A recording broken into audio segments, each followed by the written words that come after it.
자, 히브리서 오늘 8번째 시간입니다. 히브리서 강의 8번째 시간입니다. 오늘은 완고하게 하지 말라라는 제목을 가지고 지난주에 3장 저희가 말씀 나눴는데 계속 이어서 말씀을 나눠보고자 합니다. 히브리서 3장 7절에서 11절까지의 말씀을 한번 찾아보시겠습니다. 네, 히브리서 3장 7절에서 11절까지 한번 같이 읽어보겠습니다. 그러므로 성령이 이르신 바와 같이 오늘 너희가 그의 음성을 듣거든 광야에서 시험하던 날에 거역하던 것 같이 너희 마음을 완고하게 하지 말라. 거기서 너희 열조가 나를 시험하여 증언하고 40년 동안 나의 행사를 보았느니라.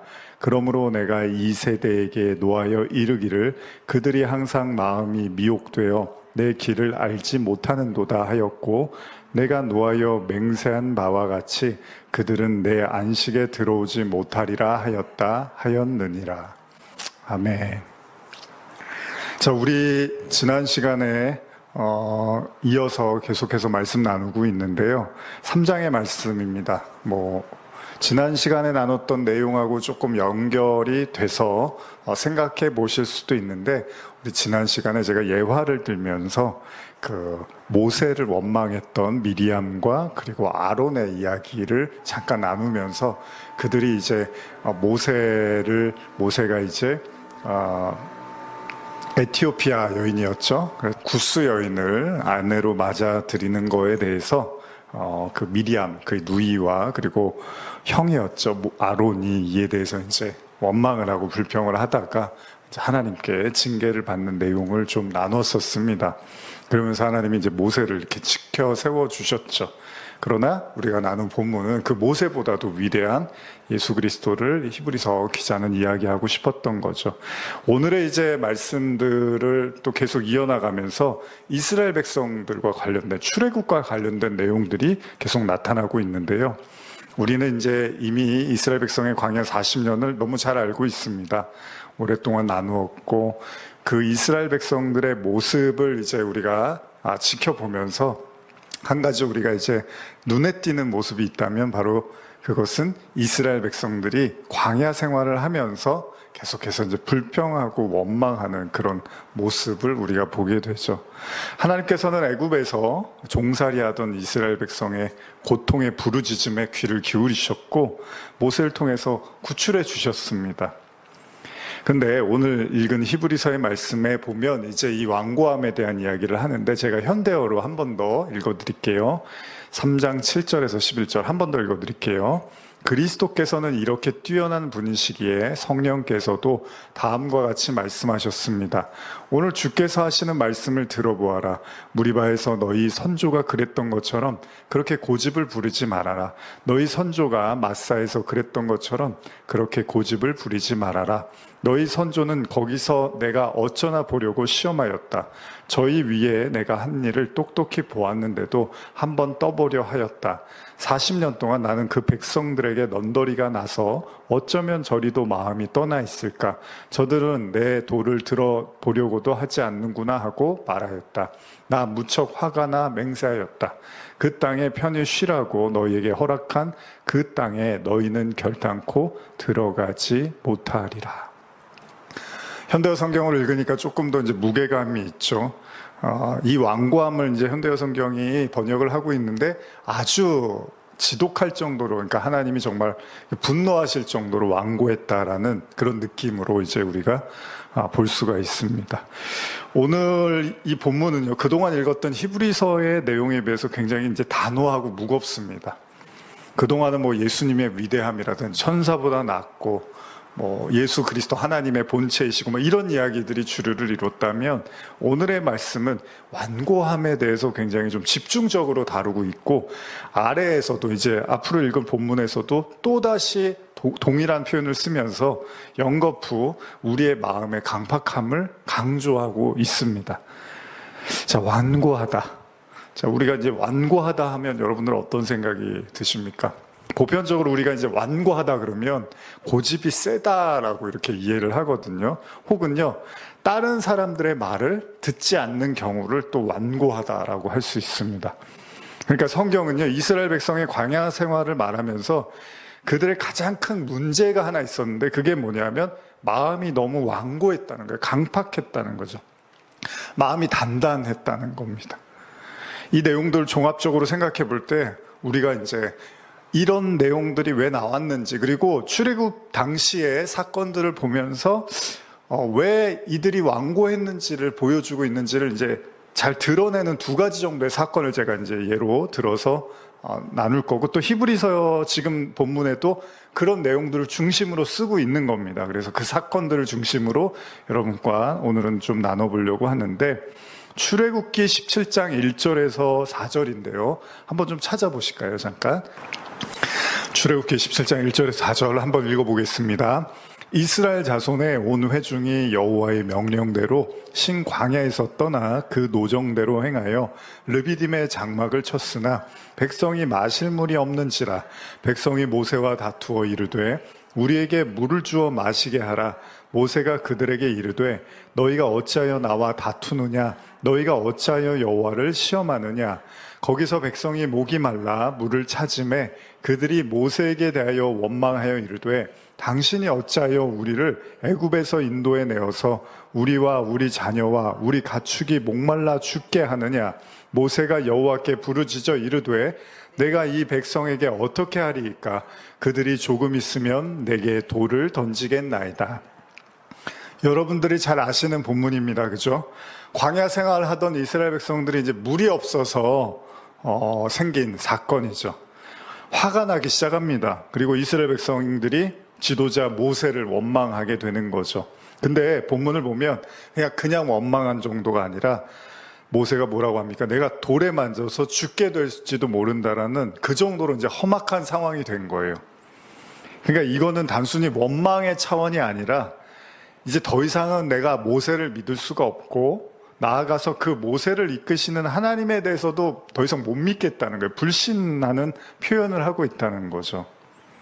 여러분, 사람이요, 그렇습니다. 요즘 우리가 욥기도 나누고 있지만 우리가 이 하나님과의 관계를 가만히 생각해 보면 고난이라는 게 오고 우리가 생각하는 필요라든지 이런 것들, 뭐 어려움들이 생기면 이제 하나님에 대한 신뢰를 조금씩 잃어가게 되잖아요.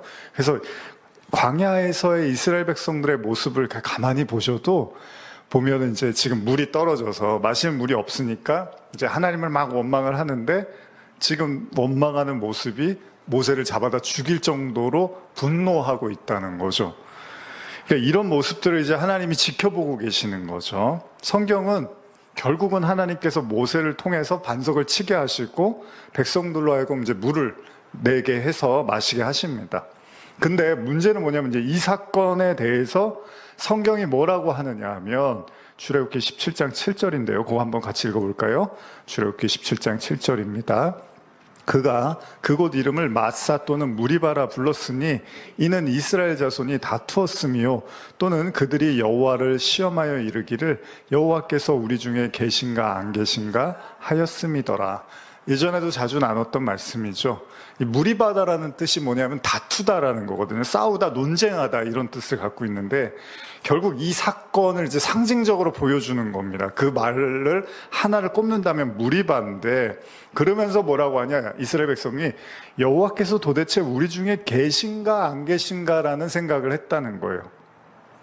다시 말하면 여러분, 마실 물이 없어지니까 물을 더 이상 하나님이 허락하지 않는다고 생각을 하니까 도대체 하나님이 우리 안에 계신가 안 계신가라는 고민을 했다는 거예요. 의문을 가졌다는 겁니다.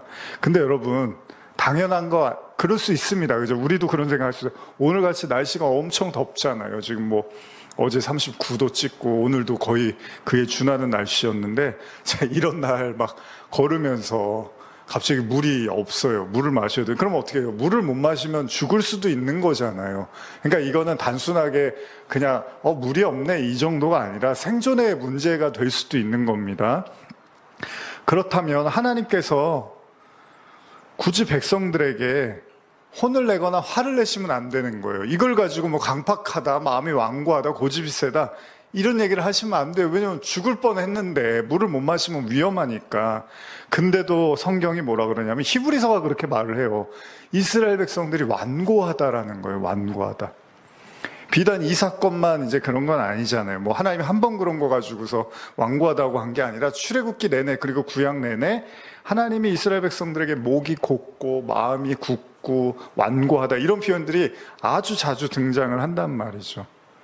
근데 가만히 보면 뭔가 이스라엘 백성들, 사람들이 자신들이 필요한 거가 채워지지 않으면, 그래서 생명의 위협을 받는다든지 어떤 어려운 상황이 이제 찾아오면 어떻게 하죠? 제일 먼저 하나님을 이제 의심하면서 보이는 사람인 모세와 싸우려고 들었다는 거죠. 싸우는 정도가 아니라 죽이려고까지 했다는 거죠.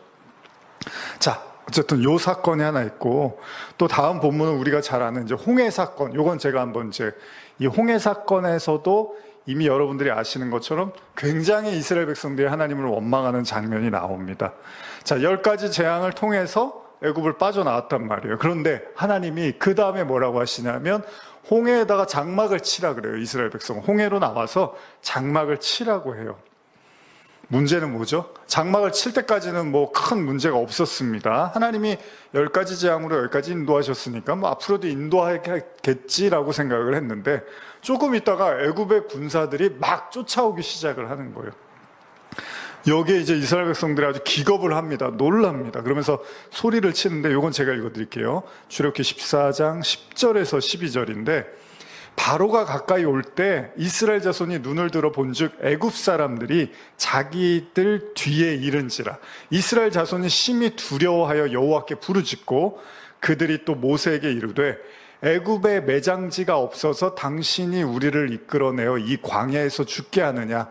참 많이 들었던 얘기죠. 애굽에 뭐 무덤이 없고 우리가 죽을 곳이 없어서 여기까지 와서 우리가 죽어야 되느냐, 이런 이제 이야기를 해요. 어차피 당신이 우리를 애굽에서 이끌어내어 우리에게 이같이 하느냐, 이런 말을 해요. 우리가 애굽에서 당신에게 이른 말이 이것이 아니냐, 이르기를 우리를 내버려 두라, 우리가 애굽 사람을 섬길 것이라 하지 아니하더냐. 애굽 사람을 섬기는 것이 광야에서 죽는 것보다 낫겠다. 자, 이런 얘기를 합니다. 근데 여러분, 아까 우리가 나눈 것처럼, 아니 하나님이 그냥 꺼내주신 거예요. 자기네들은 안 나가고 싶었는데, 애굽에서 사는 게 너무 좋았는데 하나님이 모세를 부르시고 그냥 꺼내주신 게 아니란 말이에요. 본인들이 힘들어서 하나님께 부르짖었어요. 너무 힘들고 괴롭다고 하나님께 부르짖어서 하나님이 여기에 화답을 해서 모세를 보내셨고, 그들을 이제 해방시켜 줬단 말이에요. 그래서 좋다고 막 춤추고 난리가 났었단 말이죠. 그런데 이 홍해에 딱 서게 되니까 어떻죠? 또 갑자기 이제 소위 쓴뿌리라고 하죠. 모세를 막 비난을 하고 죽이고 싶은 거예요, 모세가. 그리고 하나님을 막 원망을 하면서 그냥 애굽에 있었을 때가 훨씬 좋았다라는 후회가 막 이제 생긴다는 거죠.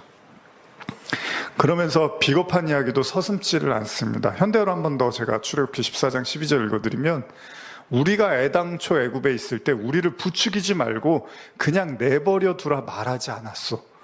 우리가 애굽 사람들의 종노릇이나 하면서 사는 것이 오히려 속이 편하다고 말하지 않았소.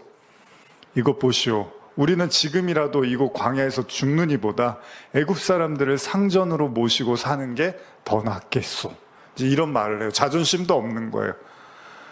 얼마 전까지만 해도 도저히 못 살겠다고 막 하나님께 부르짖었던 사람들이 홍해 앞에서 죽음에 처하게 되자 이제 뭐 자존심이고 뭐고 말에 논리도 안 맞고 다 그냥 쓴뿌리를 토해내기 시작하는 거죠. 우리가 모르는 이야기가 아닙니다.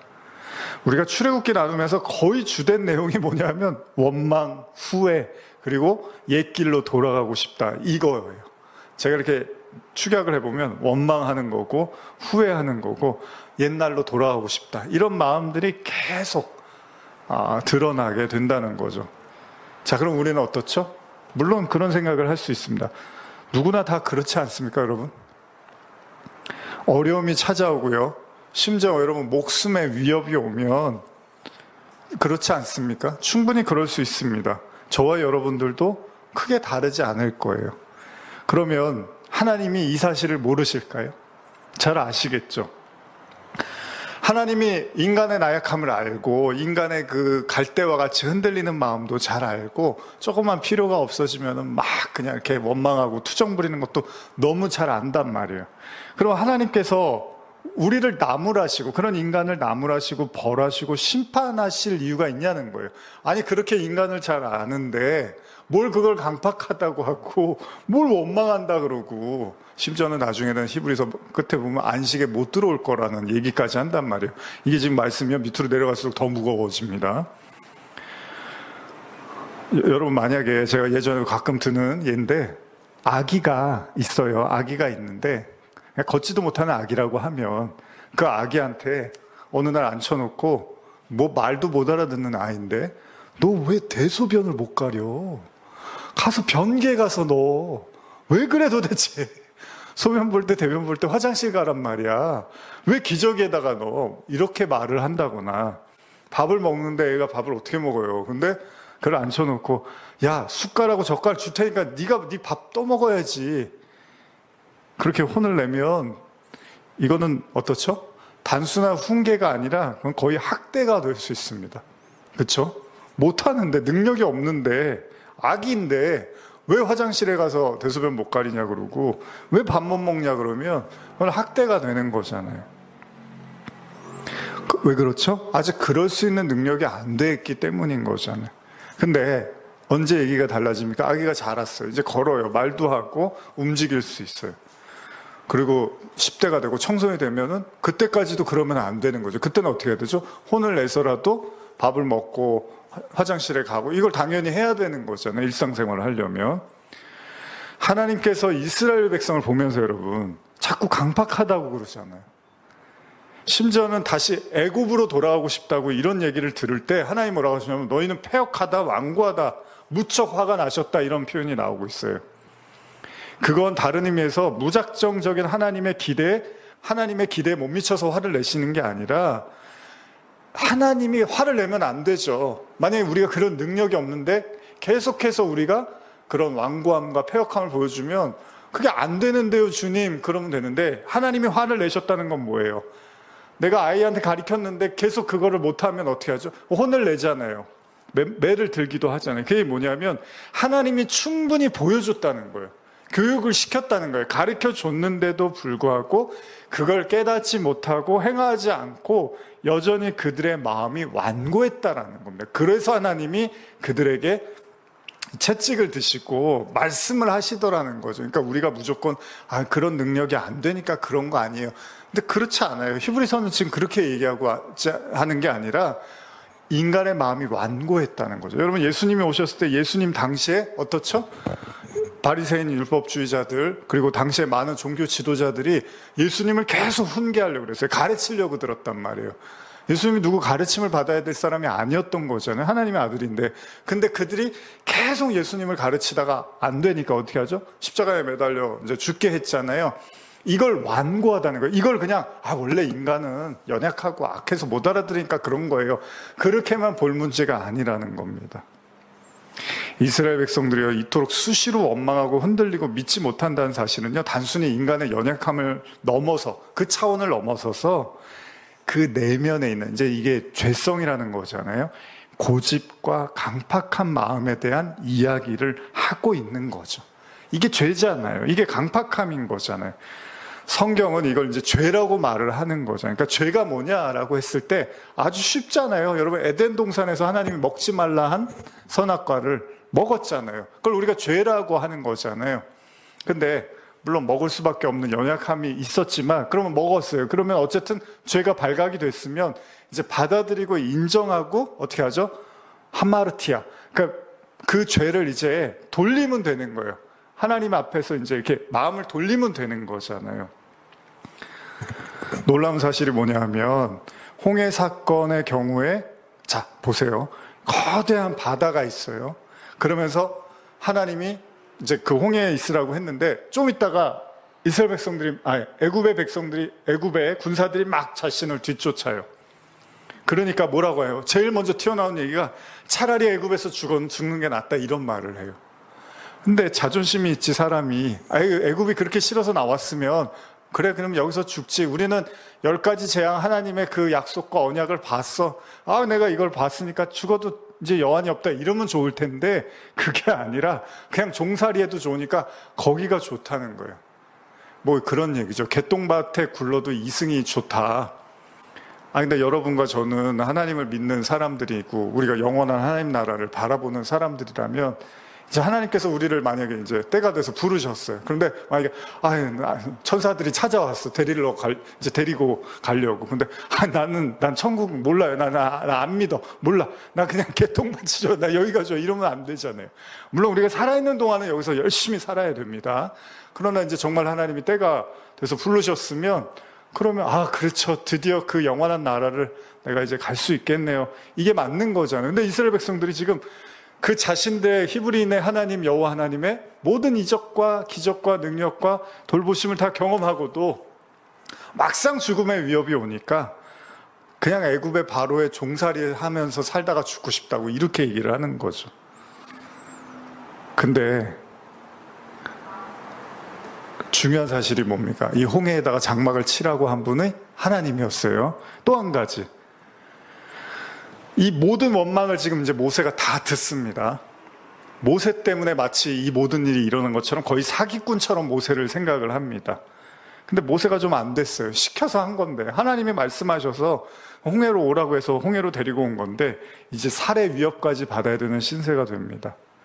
근데 놀라운 사실이 뭐냐면, 한번 이거 읽어보실까요? 그 앞절, 홍해 사건의 앞절인데 14장 8절 9절입니다. 출애굽기 14장 8절 9절입니다.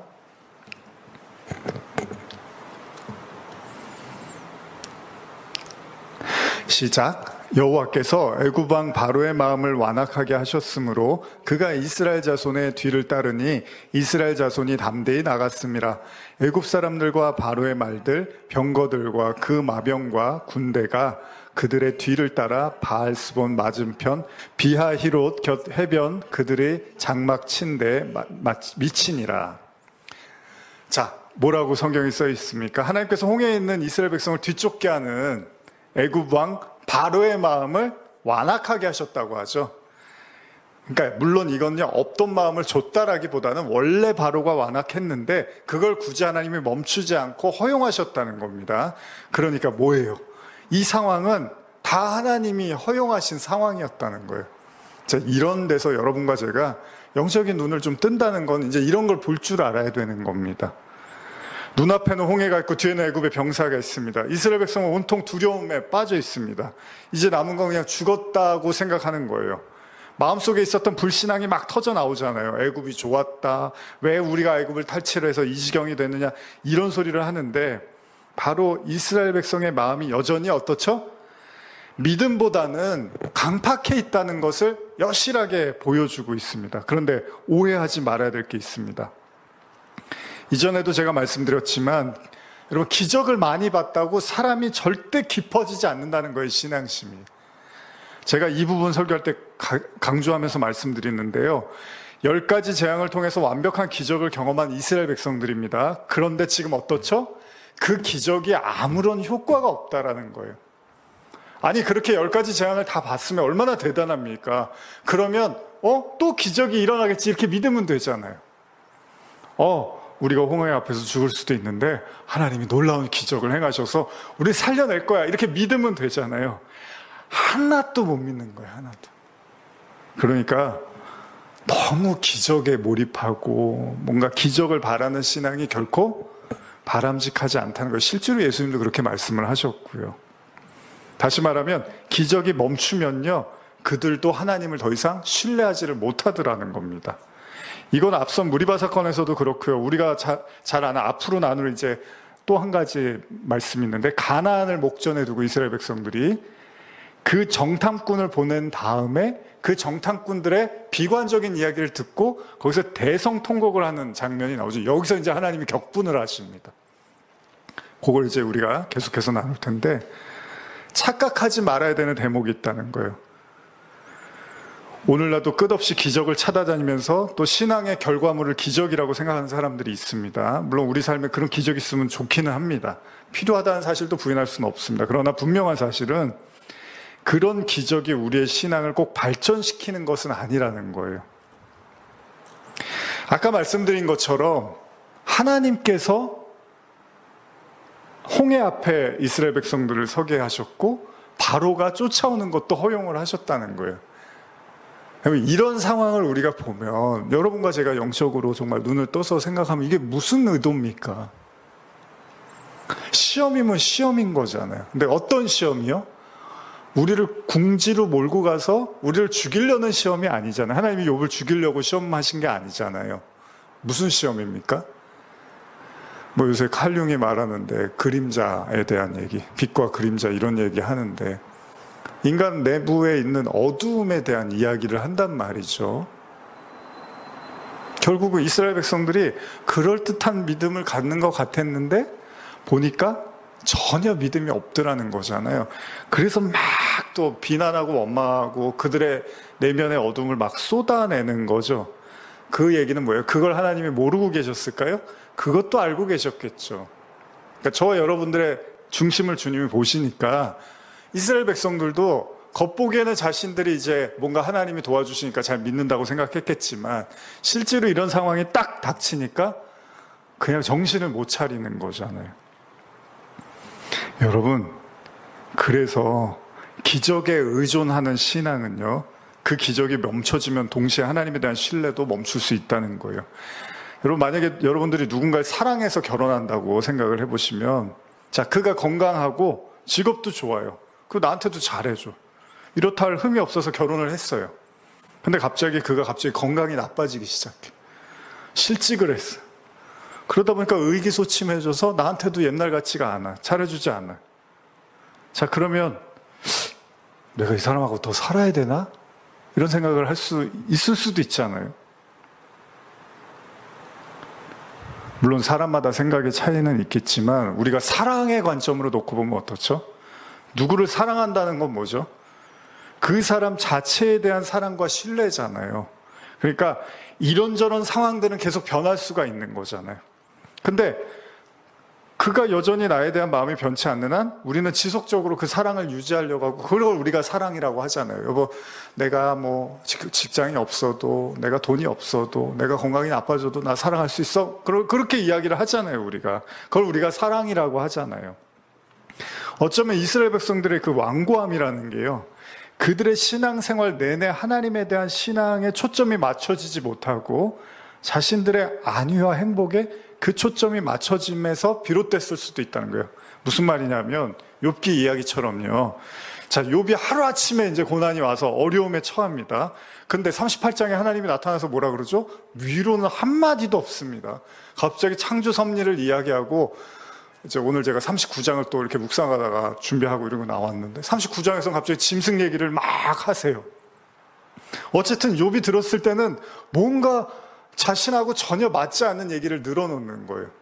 혹시 여러분들도 설교 들으시다가 아니 목사님 왜 별로 나한테 지금 필요하지 않은 얘기를 계속 하지? 그러실 수 있는데 그게 아닐 수도 있어요. 그 속 안에 감춰있는 무언가가 또 있을 수 있는 거예요.